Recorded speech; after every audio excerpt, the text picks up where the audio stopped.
Welcome. This is Jean Maroney of Thinking Directions, and today I'm offering a free teaser class on the topic of the psychology of ambition. I think this is a really interesting topic. For those of you who know my business, the main business I have is a membership program called the Thinking Lab. And the main thing we do in the Thinking Lab is help ambitious people go after their goals. And I thought this would be a great topic to share some real advice for people who have ambitious goals and also give you the flavor of what the kind of thing that we do in the Thinking Lab. To put this in perspective, I want to make sure we're talking about the same thing when we talk about a goal. A goal is an intention you set to achieve a particular outcome. This is something out in the real world. It needs to be something that wouldn't come to pass without intentional effort. So if you have, brush your teeth, unless there's some risk that you're not going to brush your teeth, that is not a goal you set. It's something you might do intentionally, but you don't set it as a goal because you just do it. It's part of your routines. I think it's important not to put everything that you do intentionally on a list as if it's a goal. No, a goal is something that gets a special intentional effort from you, because it would not happen without some planning, some moving forward, some actually dealing probably with problems as you go. And so it's also not just what you desire. So one of the things I talked about in one of the ads I sent out for this was some people, I think, have a real longing to change the culture, but they don't set any goals around it. And a goal to change the culture, to do something that would actually change the culture, is a very ambitious goal. But just wanting it doesn't make it a goal. It only becomes a goal when you actually try to figure out some outcome that you are going to work to achieve. And the problem with something as broad as a longing to change the culture, or do something great or invent something interesting, is that it's so vague, it doesn't actually give you a direction. To turn it into a goal, you need to figure out something real that you are going to work to make turn into reality. That sentence has too many reals and reality in it, but it's not just something that happens in your head. And this is something that I've done a lot of work on. How do you set goals so that you can actually achieve them? And this turns out to be one of the most important things. People often set goals that are really learning goals, and they don't work that well because it's not objective enough when you're finished. It's the way to really set goals is to set something that's going to happen in the world as a result of your effort. Now, as a means to that end, you may need to learn a lot, but the outside goal is what makes it objective. For example, I have done a whole lot of work on developing a skill at writing, but I did it through having written a number of things. And for each thing that I wrote, I needed only to develop enough skill to write that item. Now, over the course of 30 years, I've developed a lot of skill, but I did it. The reason I did that was because I have these real world results. If you just sit in a corner and try to think about something without real world results, like never show anyone you're writing, for example, you can't actually develop that skill. So you need real world outcomes, not just an idea in your mind. That's very important to a goal.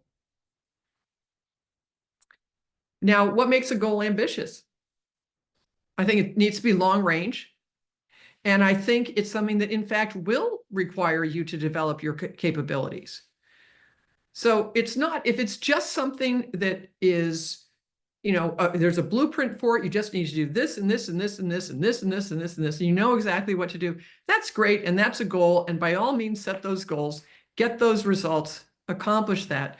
But a truly ambitious goal is something that you're going to need to grow in order to achieve.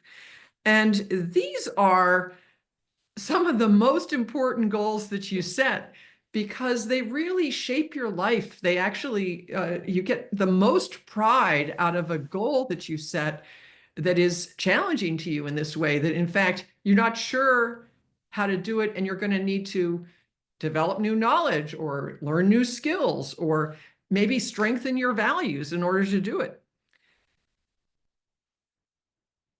when you go into something knowing that you don't have all the capacity to do it, like I did, I've been working on writing for a long time because I wanted to write a book.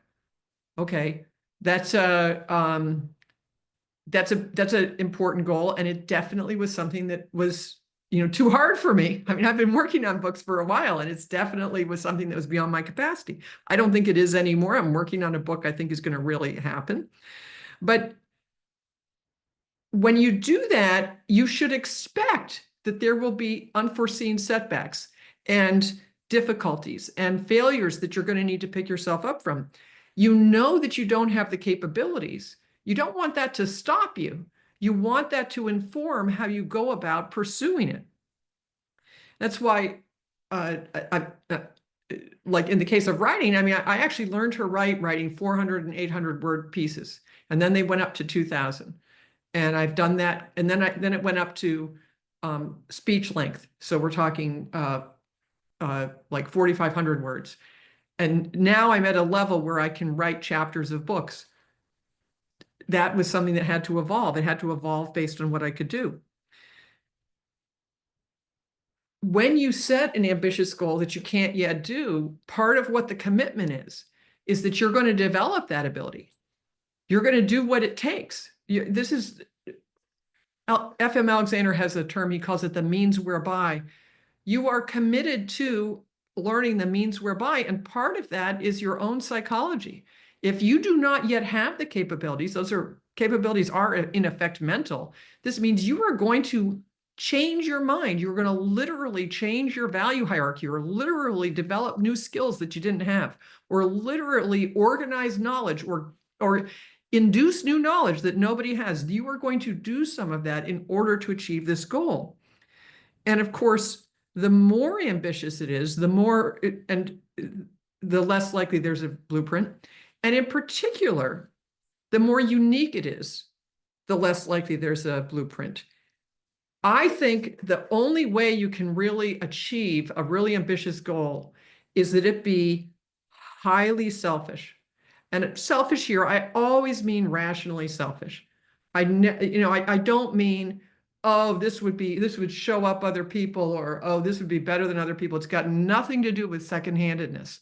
It's got nothing to do with other people. It has to do with you seeing, this is in my rational self-interest. This is essentially a rational goal.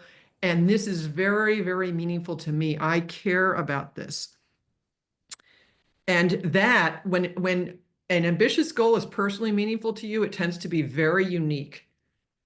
Writing a book is not unique, but the kind of book I want to write is very unique. It has to do with my interest in how you manage a mind, and specifically the application of things I've learned about epistemology to understanding psychology. It's a very small niche, and it's very personal to me and my own intellectual development. It's not a coincidence it's taken 30 years to write. One of the reasons I know the things I know about psychology is because 34 years ago, I realized my thinking wasn't as good as I thought it was. I was, what's that? What's that? And I went on a mission to fix it. And that is what has informed everything I've learned since then. And that's why my book is going to be different from someone else's book on a similar subject, because it's very unique to me.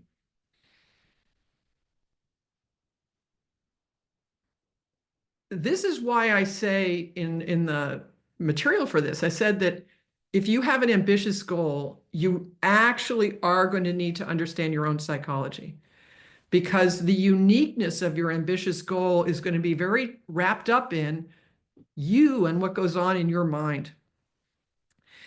I've now spent quite a bit of time figuring out, well, I've had the goal since 1990 in some form or other. Okay, how do you achieve this? And there was a lot of trial and error. And I found there are two really key ingredients, and they both involve rational selfishness. The first is you need a rational goal-setting methodology, a rationally selfish goal-setting methodology. This is something, some of you have been to some of my other teasers. I have another teaser called Set Goals That Motivate. If you search on my website, you can find Set Goals That Motivate. This is the teaser for my launch program. And one of the things I talk about there is it's not enough that the long range goal be really selfish. So like my long range goal at this point is to teach adults how to think clearly and logically about value laden issues. And, that is a real world thing. People actually learn how to do this. That's what my long range goal is.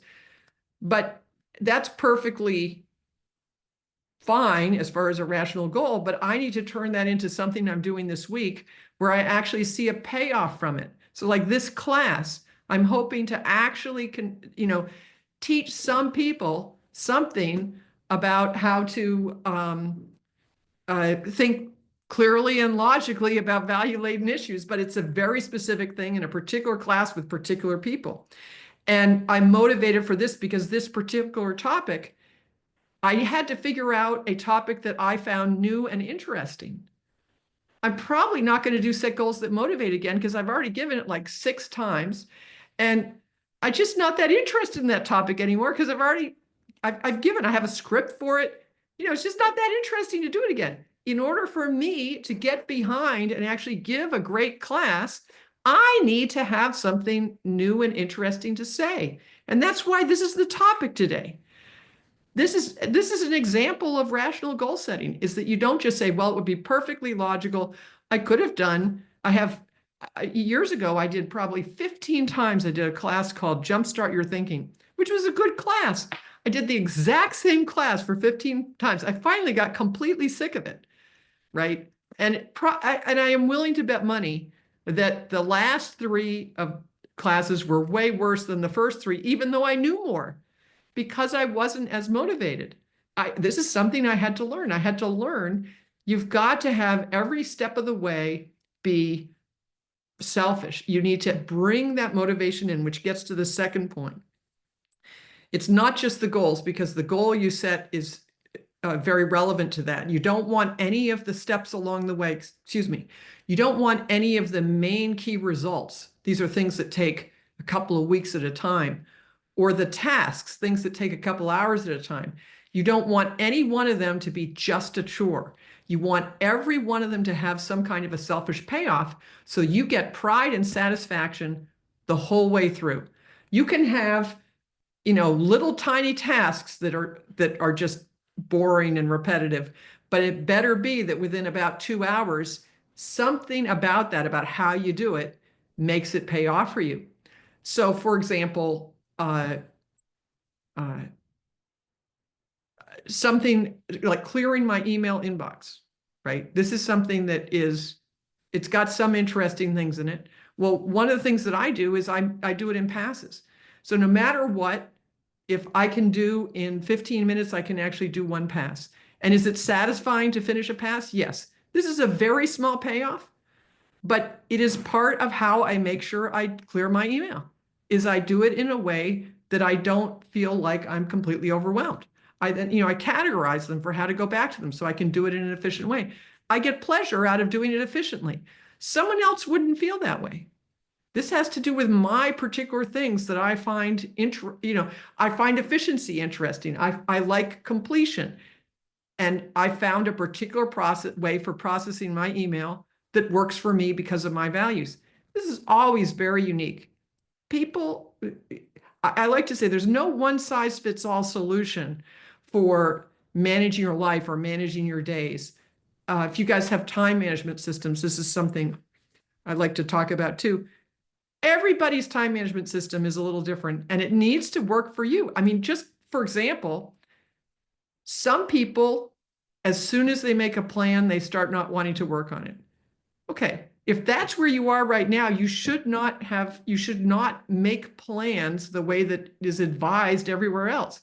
If that doesn't work for you, you need to find some other thing that does work for you. So having a list of things and doing the thing that seems to matter most works for some people, rather than making a plan and putting it in order.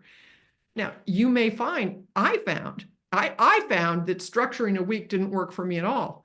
But then at a certain point in my business, I decided I actually needed to get more organized, and I needed to work on schedule and know what I was going to do each week. And it took me about 2 years to develop the knowledge, skills, and values to be able to do that reliably. But I had figured out that I wanted to do it for my business. And so it was selfishly important for me. And at that time, I developed that skill. But for, 25 years before, I did other ways to manage my time and manage my projects.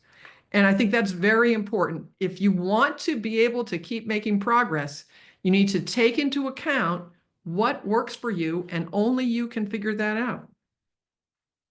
And the reason you need to do this is you need to be motivating yourself selfishly. Every time you try to do something out of duty, every time you do something, try to do something because this is logical, I just have to do it. Every time that happens, you are actually making it more difficult to succeed over the long run.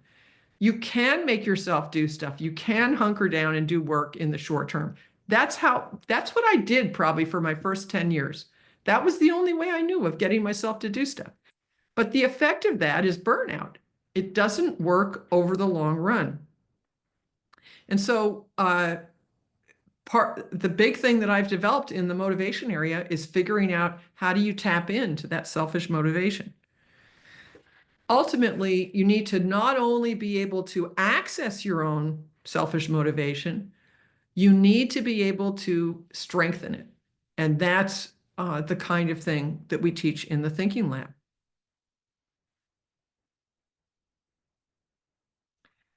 The really key point here is that in order to achieve an ambitious goal,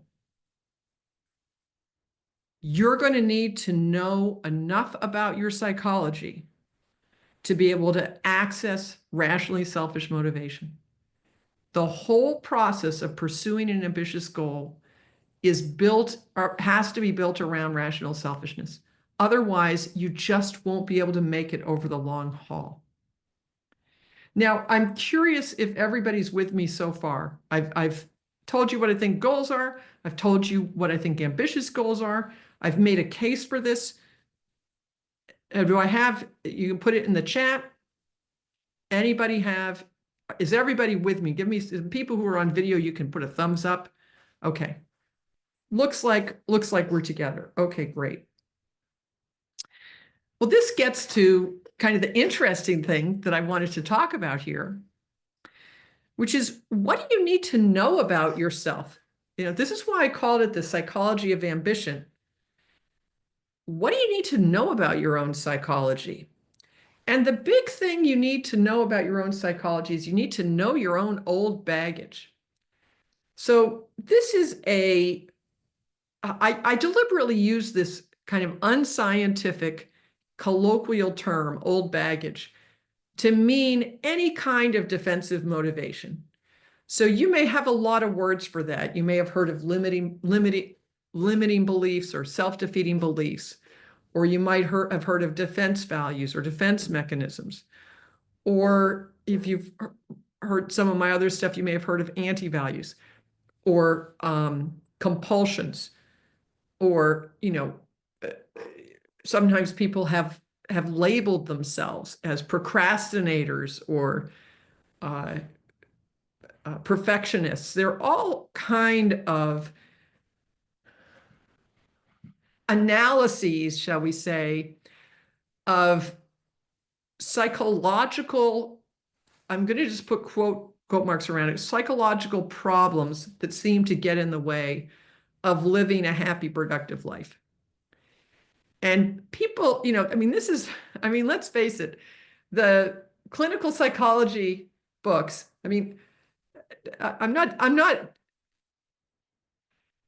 there's a whole industry in making up names for all of the problems that people can have, right? Of all the ways they can get a little miswired and messed up. And I actually think it's not that that's a bad thing per se. I do think it's kind of misconceptualized the way it's done, but that's not the essential problem. There is an issue of how do you actually characterize psychological issues in the most fundamental way. The real problem with this kind of identification of psychological problems is that when people realize, oh, I have ADHD. Oh, I'm a second-hander. Oh, I am a perfectionist. They tend to view it as, well, this is just the way I am. And then, okay, well, then I can't do, there are a bunch of things I can't do because this is the way I am. And I think that that is actually the problem. Is the problem is a lot in looking at it as, oh, this is the way I am. It's true that you actually do need to know about this. If you are to pursue an ambitious goal, like me, my big problem with writing was subjectivity. I mean, this is a serious problem. I'm just going to give an example that my husband harassed me about for years. When I first met him, he asked what I did.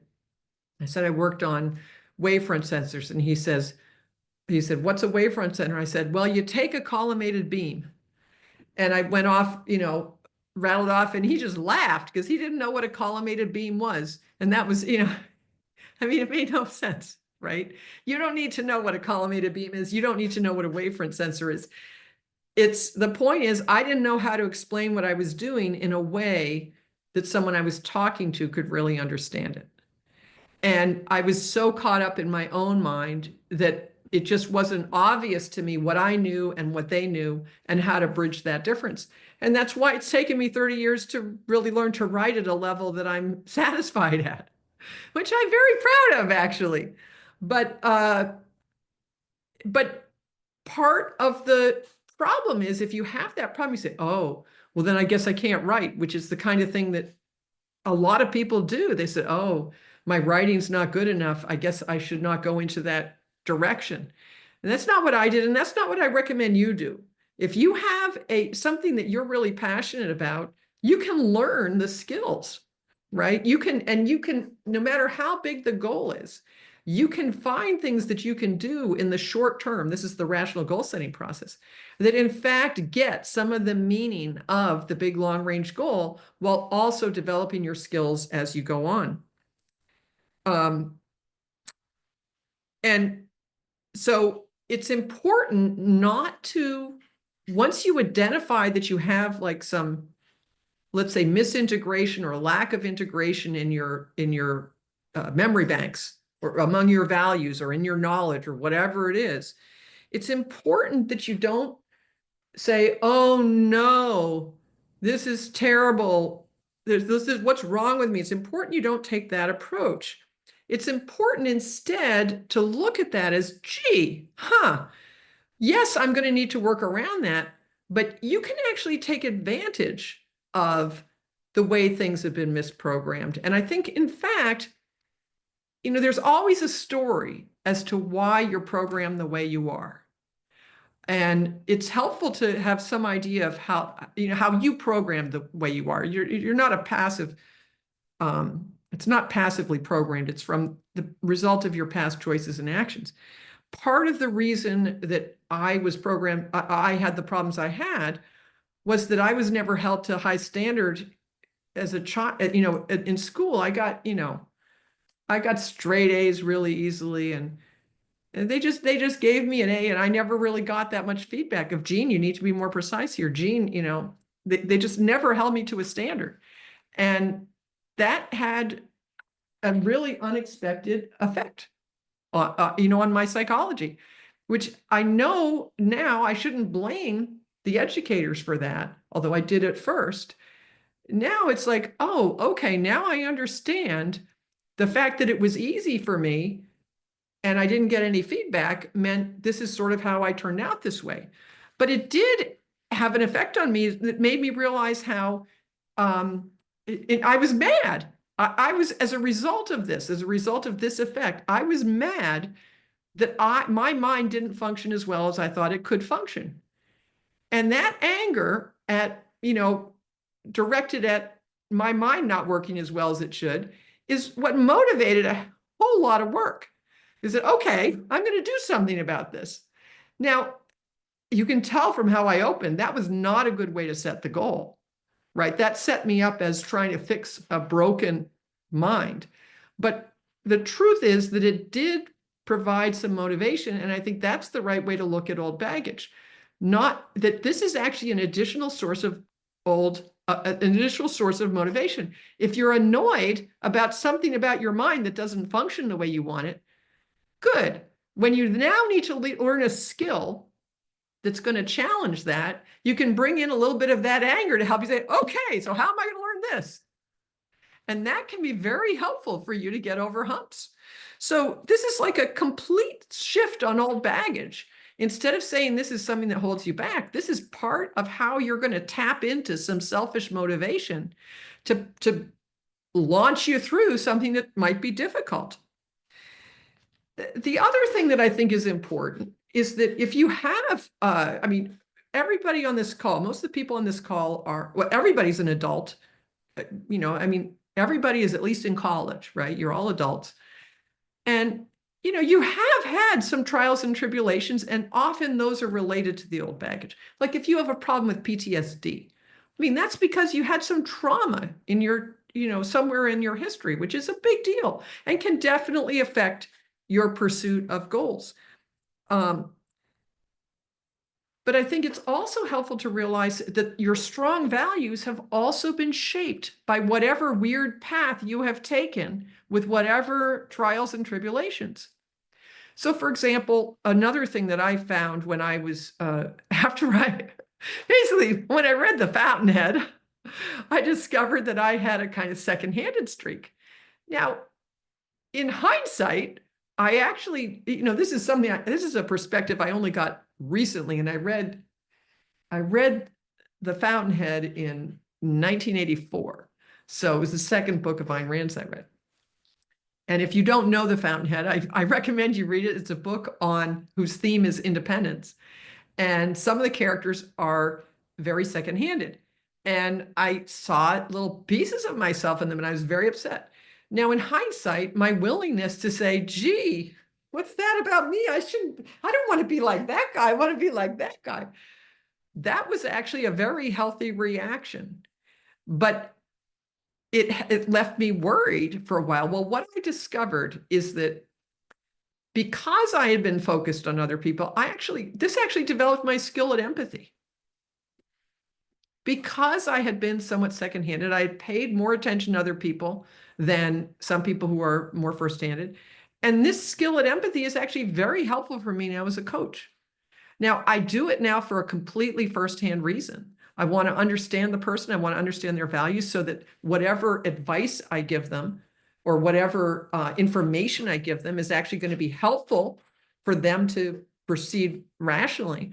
But I actually developed that skill partly because of mistakes I made in my childhood. So whatever mistakes you made, if you were going after things, you developed real values, even if you did them to some extent for the wrong reason, and to some extent using perhaps, motivation by fear or other kinds of things. You have values that you have formed from everything you've done, including things that you've done in hindsight that didn't make sense, that you disagree with. You have developed skills, even if they were skills that were, in hindsight, were not the best skills. You wish you had done something different. And you have developed knowledge. Like, you have developed knowledge, even if they're on topics that, in fact, you wish you didn't know. Like, for example, maybe you were raised, I have someone in the thinking lab who was raised religious, is not religious anymore, but he has used his knowledge of how he was raised to actually go on to do some work to try to teach people what the risks are of raising a child religious. I mean, that's his point of view, and that's what he has done. And so this is things that he learned as a child that he doesn't even agree with now. He is actually using to help on a mission that he is to try to get more rational parenting processes happening. So your history is part of what makes you unique. And everything that makes you unique is part of how you can figure out a really ambitious goal that is unique for you, that is uniquely meaningful to you. So I don't think you should be afraid of your old baggage. I think people sometimes are really upset to discover that they've got some defensiveness or whatever it is that they discover that's wrong about them. And a much healthier perspective is that you're shaped by both the things you did well and the mistakes you made. And I'm not saying it's not bad to have made a mistake. I'm saying that you still were growing, even if you were off in a odd, if you weren't in the best perspective. And that's what you need to look at. This is part of how you take a value-oriented perspective on yourself. You really stay focused on the strengths of what you developed, even when things maybe you don't approve of what you did. Doesn't mean you're not going to decide that that was wrong. It doesn't mean you're not going to, make a change. If you did something you think was really morally wrong, you're going to actually make a change. You're going to make amends, and you're going to change your mind about that, and you're going to figure out how to not do that again. But it doesn't mean that you have to, you don't go into infinite self-excoriation as a result of that. And in fact, all the motivation you have can help add urgency to an ambitious goal. So what I recommend, if you have some stuff in your psychology that you don't approve of, is don't go on a mission to fix yourself. This is something I try to do, and it is totally demoralizing. And for a couple of reasons. First of all, if you have, like I had a problem with subjectivity or with secondhandedness, how do you know that that's fixed? You can't just, take an inventory of your psychology. You can't do that. How do you do that? I don't know how to do that. And I've been really studying introspection for a long time. What happens is you get yourself into a new situation, and you either act, like take secondhandedness, you either act independently or secondhandedly. And which are the ones you're going to notice? Are you going to notice when you act independently, or are you only going to notice if you suddenly, oh yeah, I'm focused on what other people think instead of reality here? You're only going to notice the times when you're secondhand. So you're only going to notice the cases where you're not as first-handed as you thought. It's actually difficult to notice that you're doing the right thing. What really happens with these things is it becomes less and less and less. There's, I rarely find myself focused on other people instead of reality these days. But it still happens from time to time. And when it happens, my reaction is, oh, okay, good to notice. Okay, where's reality here? Where's reality here? How do you find reality here? Well, that's something I've thought about. My husband is Harry Binswanger. Some of you may know that. And I got to know him as his student, having philosophical consulting with him. And one of the early questions I asked him is, okay, when I go into these Objectivist Club meetings, I immediately get into this totally secondhand state. I'm like, should I sit next to that person? Well, what will they think? What will they think? And I know it's secondhanded, but I don't know, how do I look at reality here? What do I do? I knew that what I was doing couldn't be right, but I didn't know what the positive was. And he said, this is really important. Do what's selfish. Go sit by the person you want to sit with. In a case like this, it doesn't matter where you sit. It really is optional. And this is a case where asking yourself, well, who do I want to sit with? Gets you in touch with some selfish values. And I remember the relief at the next meeting I went to. Who do I want to sit with? I wanted to sit with Jim. And I went and sat with Jim. And I was so happy to be able to sit next to the person who I wanted to sit next to. It was great. It made the whole meeting better for me. And that's the kind of thing that you want to have if you catch, gee, I'm being subjective here. Okay, what do these people need to know? Do they need an example? Do they need me to back up? Do I need to check in and see if they can tell me what it is they need to know? It's when you catch things like this, it just means you now know something about that issue, and you are going to need some tactic or method to then deal with it in that moment. And that's all right. Those are learnable skills. Those are learnable skills.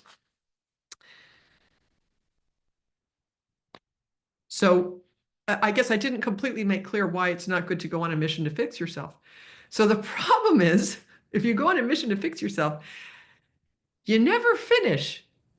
So it's always, oh, I've put in all this time and still look at me. Look how subjective I am. Or, oh, I put in all this time. Look at me. Look how second-handed I am.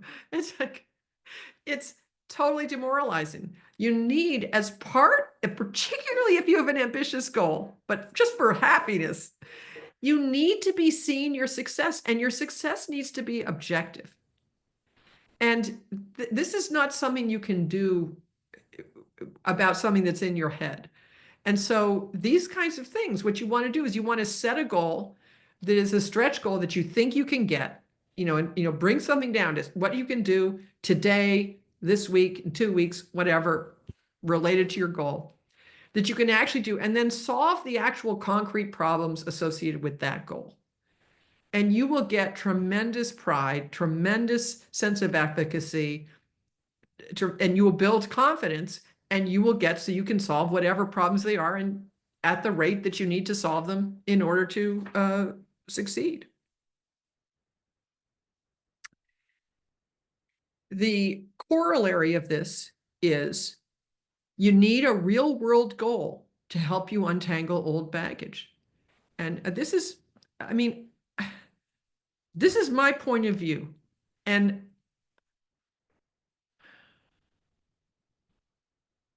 I won't say it's unique to me, but I do think I stress this in a way that other people don't stress this. I think this is an object, to me, this is an issue of objectivity. This is an issue of applying an objective epistemology to the problem of setting goals and to the problem of knowing yourself. The only thing you can see objectively is what happens in the world. The introspection is, well, I don't think that statement was made quite right, but the thing that's objective is the results you get in the world. And we all know the fact you tried, doesn't cut it. It's what actually happened that really matters.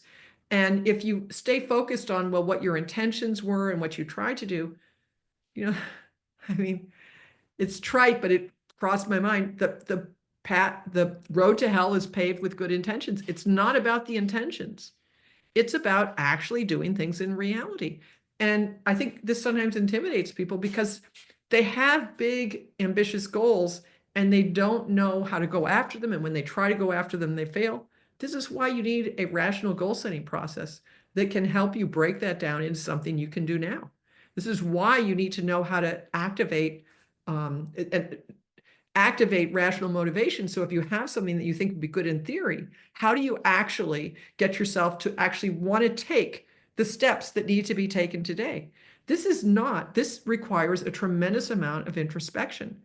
And you need introspective skills. How many people have been taught introspective skills? I mean, maybe people on this call, because you're all interested in thinking directions, you got, I hope, my thinking directions starter kit.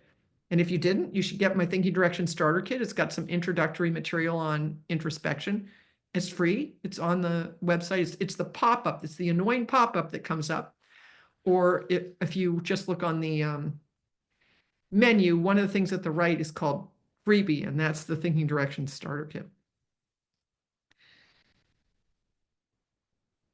But what happens is if you keep setting goals and acting toward real things in the world, yes, psychological issues will come up, but they will come up in the context of something small that you are trying to do. Like I've hired a marketing team to help me with marketing my business.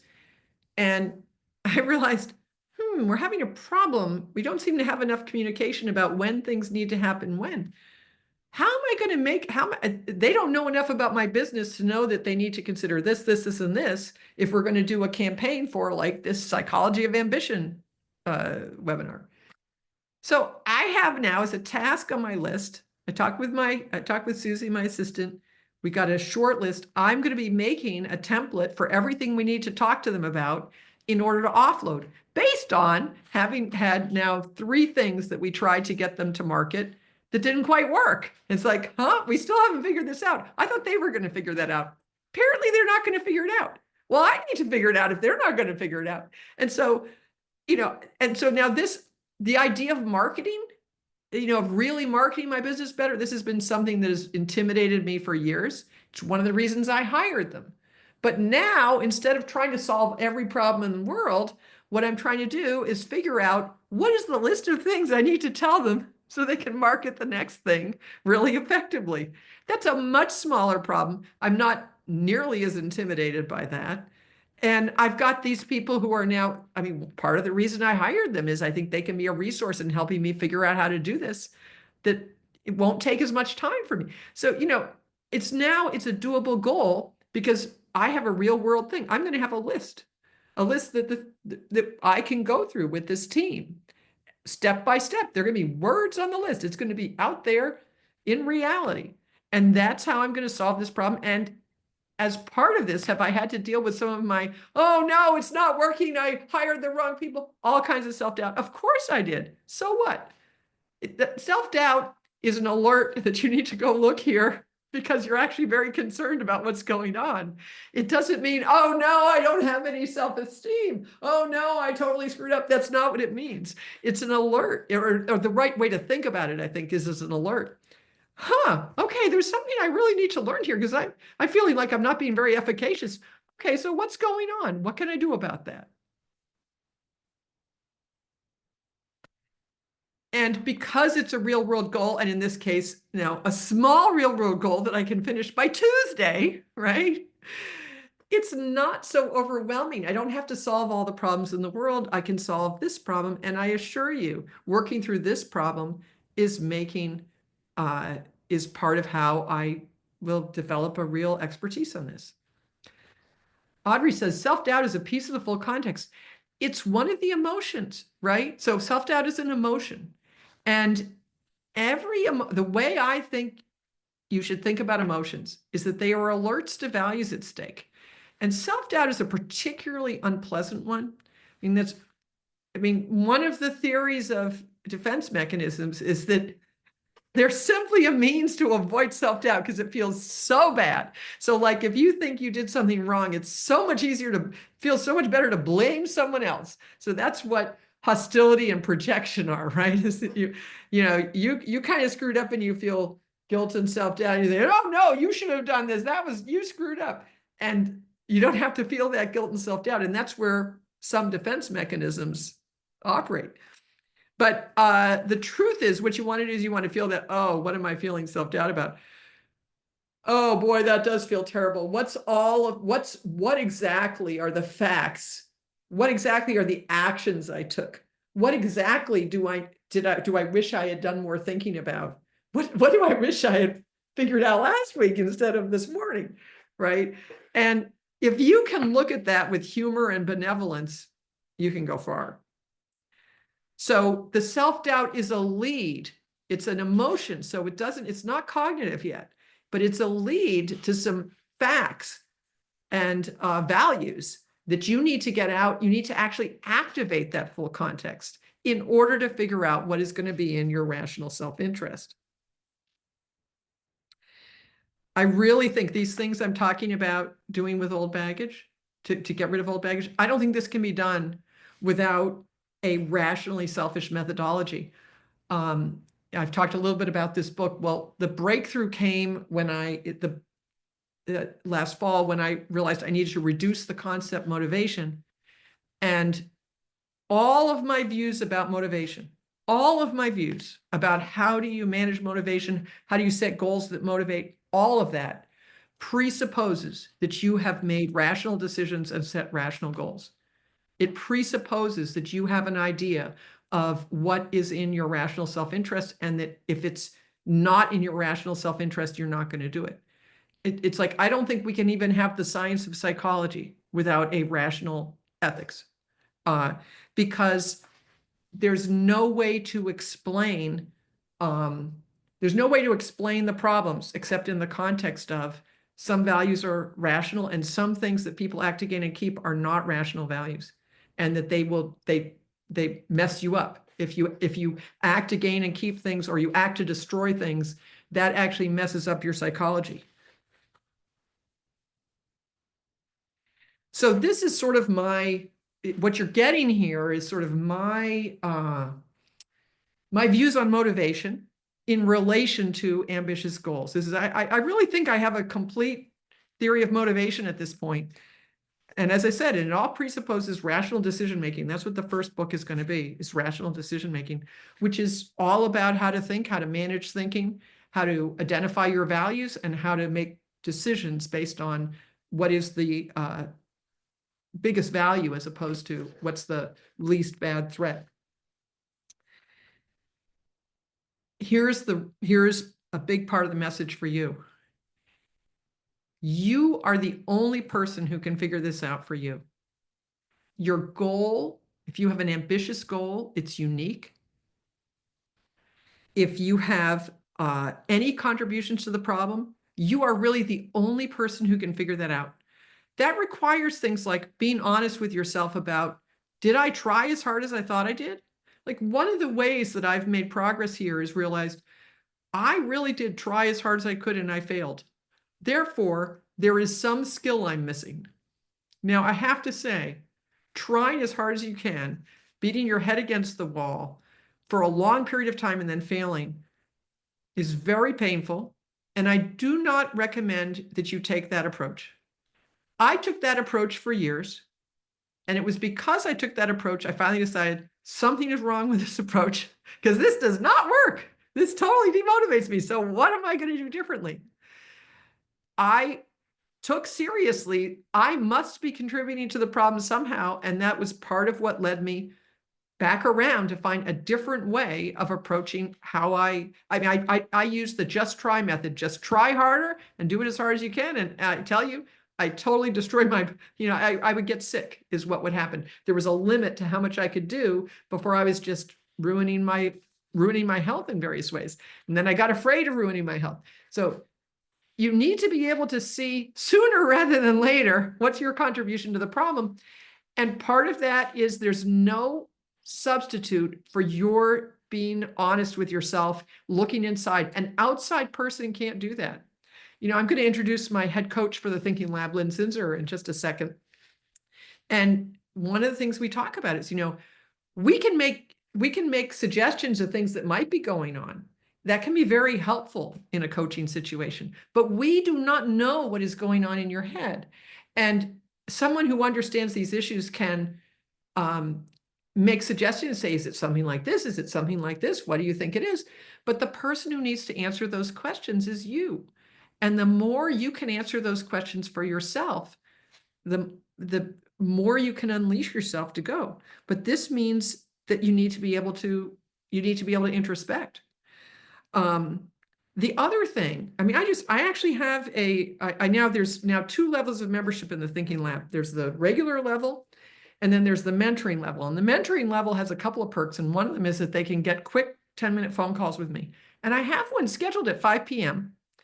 And I am pretty darn sure that the issue there is that my mentee is not really clear on what is in his selfish interest. He's got a logical idea that that family should make a certain decision, and he's really unhappy about it, but he thinks it's logical. And I don't think he's completely in touch with what's in his rational self-interest.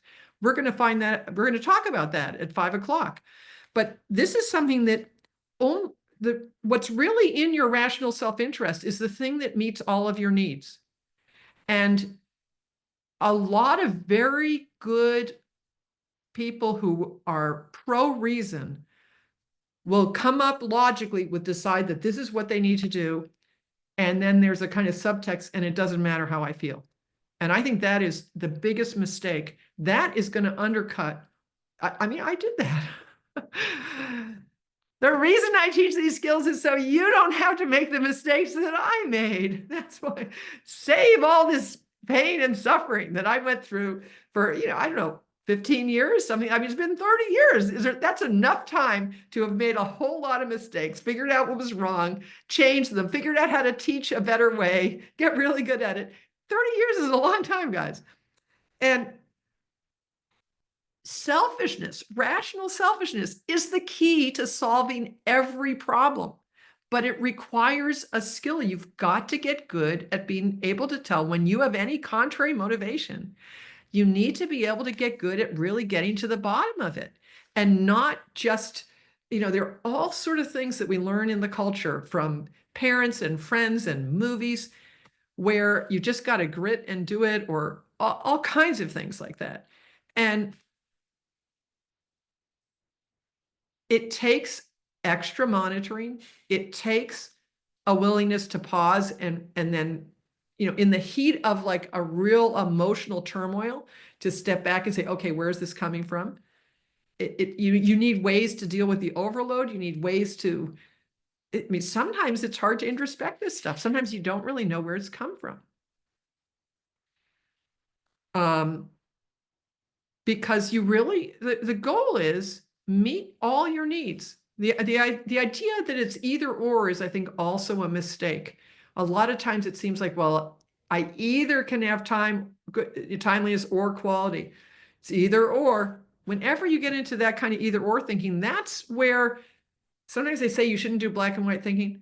Of course you should do black and white thinking. But that's where, in the values issue, where you think it's only one value or another, that's where it's almost always a mistake. Usually you need some creative thinking to figure out what is the third alternative. And there's a way to get what you want in a way that you can be happy about it. Now, the fundamental concept here is motivation by love. This is what really integrated and broke through all of the motivation material that I teach. I gave a talk on this at Ocon it's now 6 years ago. And I realized, this actually, by doing that talk, I actually realized, oh, this pulls together more things than I thought it did. And I've been focusing on that. And I call it orienting to values, because you can ask about this in the Q&A. When you say motivation by love, it makes it sound like you go with what you love. And it's definitely not emotionalism. It's the opposite of emotionalism. It requires introspecting every emotion to understand the values at stake built beneath it. It's a very cognitive process, and it's a process of really developing deep self-understanding. And the key thing when you have an ambitious goal and you're growing your skills, there's going to be self-criticism. How many people here are liable to criticize themselves? I mean, who isn't, right? And what you need to be able to do is you need to be able to have that criticism. Why didn't you figure this out before? That was dumb, right? Okay, so hold on here. Let's get value oriented. Good, I figured it now, isn't it? What happened before? What insight can I get from not having figured it out before? Oh, that's a good insight. That's what the value orientation is. Same facts, different perspective on the same facts, one that strengthens you and puts you in a stronger position to go and achieve your goals. Doesn't deny any facts, doesn't ignore any facts, doesn't pretend anything that's bad isn't bad, but does figure out, okay, given this situation, this is bad. What is important to me in this situation? What's my way forward given that bad fact? That's what the value orientation is.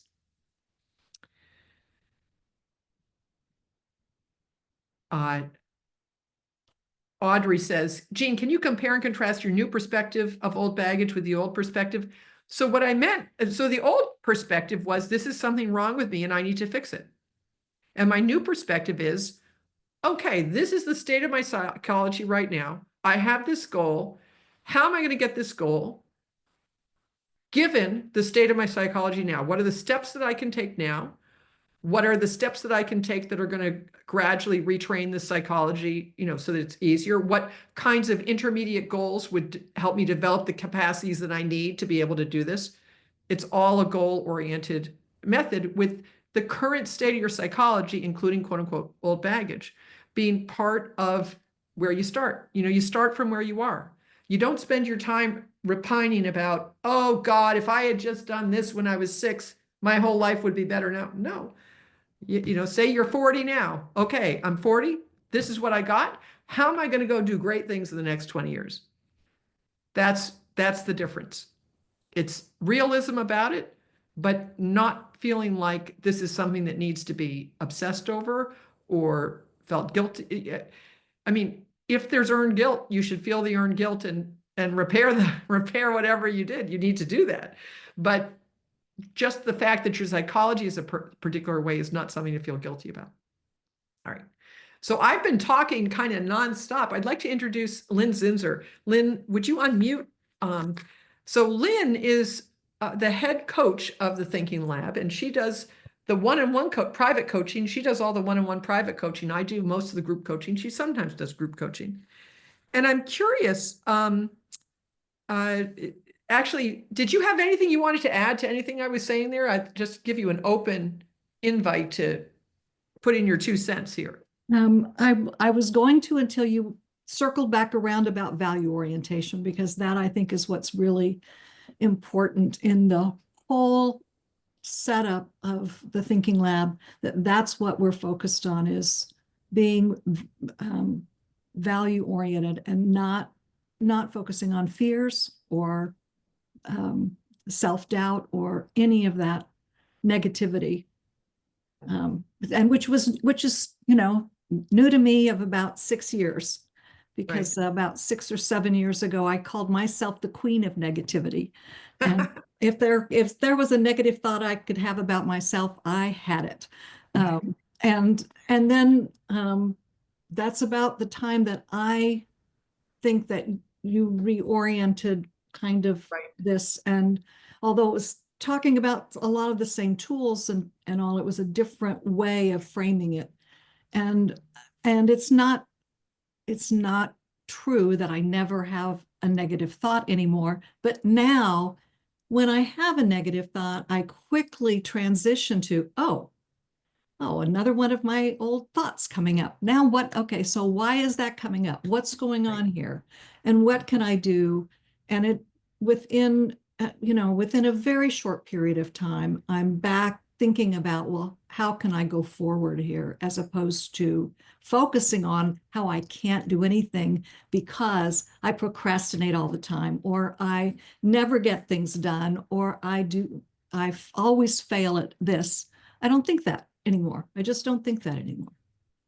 Yes. So you see, I totally agree with you. And I decided that I should focus this talk on the issue of rational selfishness, because I think that that's the big aha. It's like the methodology is the orienting to values.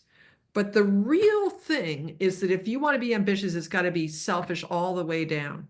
Your goals have to be completely selfish. And then how do you actually do that, I think, is the value orientation. And from what Lynn just said, it's not, when you have the self-criticism, you don't say, oh, well, that's self-criticism, I don't do that anymore. You say, why did that come up? Gee, what's going on here? You assume if you feel a fear, you don't say, oh, well, I don't feel fear anymore. You say, well, so what am I afraid of? Is there some threat there that I should pay attention to? And what is going on there? And what's the value? You treat it all this negativity as stuff that are alerts that, hey, maybe that needs a little more attention here. And oh my God, that is so freeing. It is just a much more benevolent way to go through life. Right. And one of the things that I love about the Thinking Lab is that all of the tools, and you have courses, and all the tools are there that people can jump right in, join and jump right in and start using these to achieve their goals very quickly on their own. Yes. In fact, I don't even recommend that people start coaching with me until they've been in the Thinking Lab for a couple of months. And tried some stuff out themselves. And tried some stuff, because some people are very good at just being able to run with it and go, and they'll show up at classes and you can see how it's affected their life and they're changing. Other people, like me, I needed coaching for a while. So, still do occasionally. Yes. And I think everybody needs coaching sometimes. So let me just say that the goal of this class, because this is a freebie to try, we want to promote the Thinking Lab, but we really want to we offer a free 20-minute consult with Lynn to see if the Thinking Lab is right for you. So we're hoping you're going to take us up on that. I've just put in the chat the direct link to that. There's a page and you just fill it out and say, I'd like a free 20-minute consult with Lynn. And she'll tell you, she'll show you behind the scenes what's in the Thinking Lab, and she'll talk with you a little bit about your goals. And it's amazing what you can do in 20 minutes. You see, if you think this actually might be a good fit for you at this time.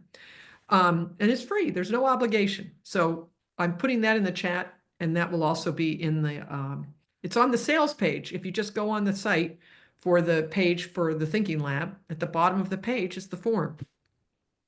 You know, another thing that occurred to me when you were talking about that, Lynn, we're kind of segueing into the Q&A part here, and I see one in the chat I'll definitely answer. Something you said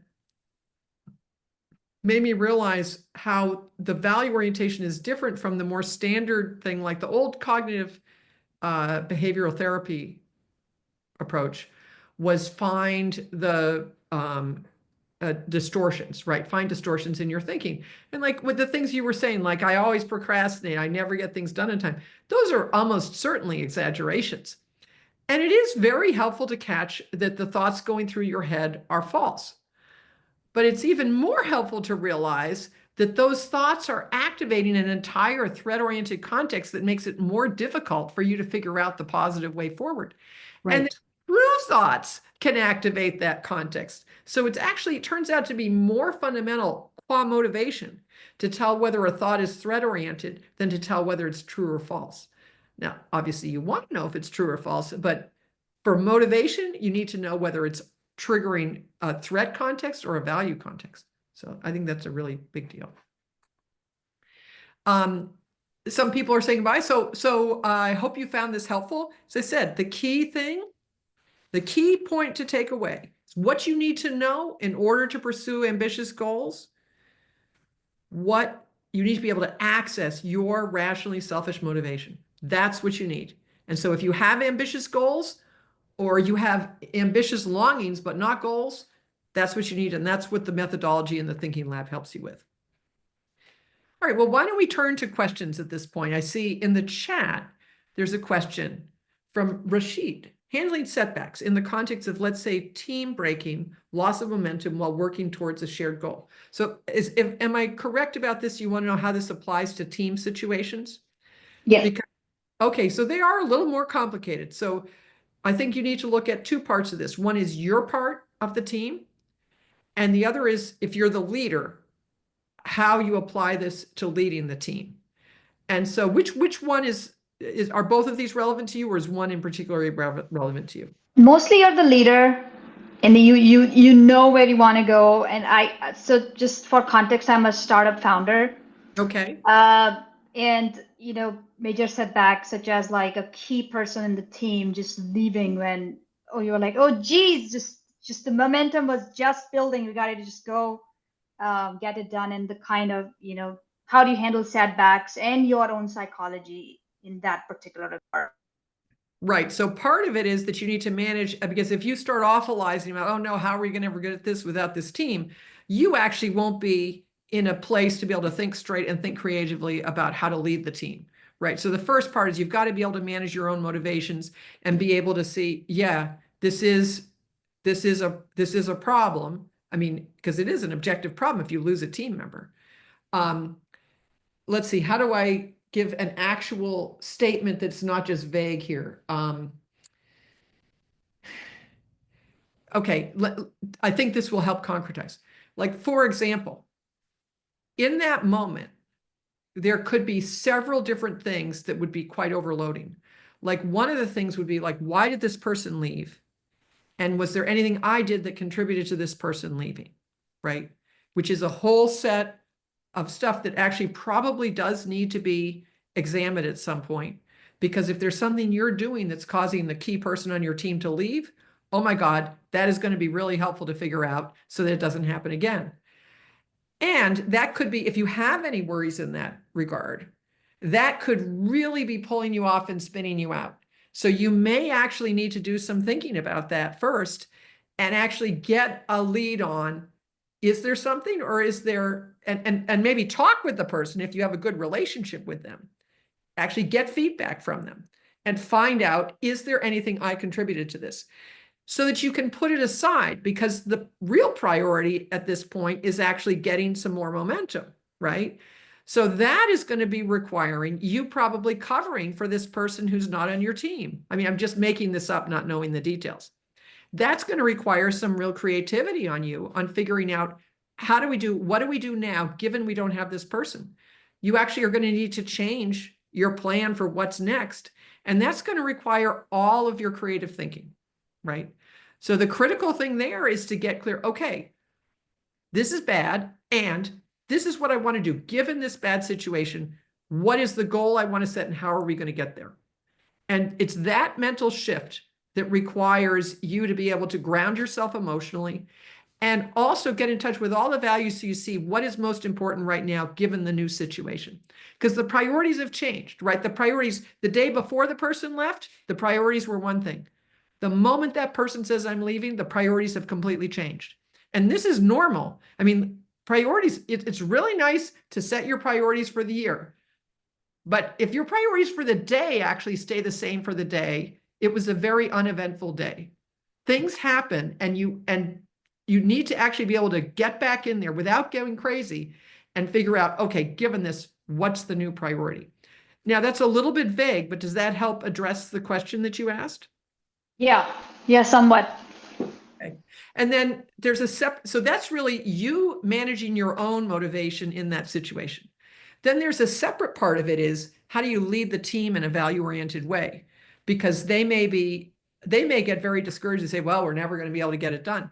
And you need to actually, as the leader, you need to have actually figured out a value-oriented way to look at the situation of, this is how we're going to go now. It's not the end of the world. Yes, this is bad, but this is not the end of the world, because you need to be able to communicate that to them so that they don't get all discouraged.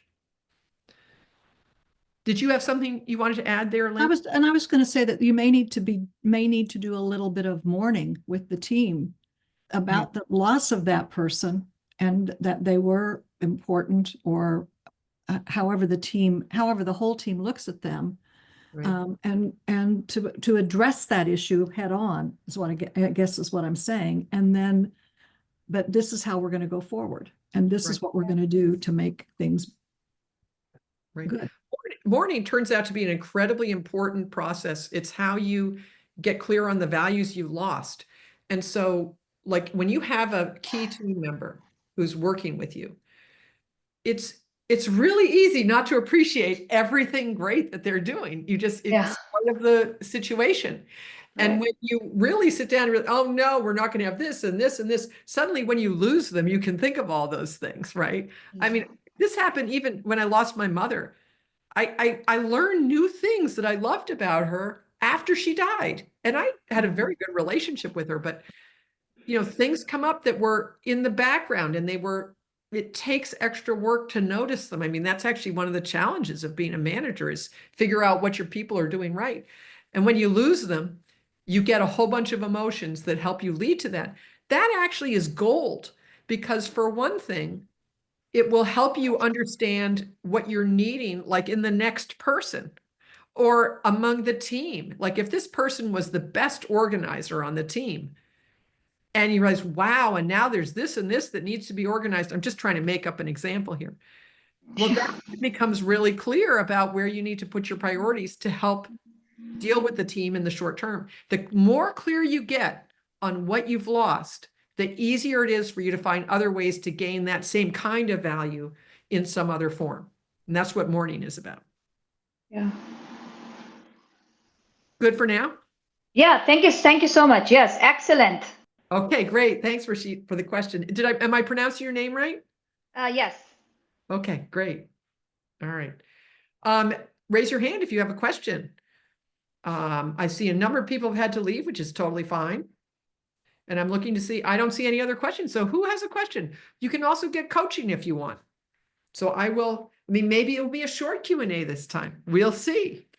I'll be quiet and see if I've got another question.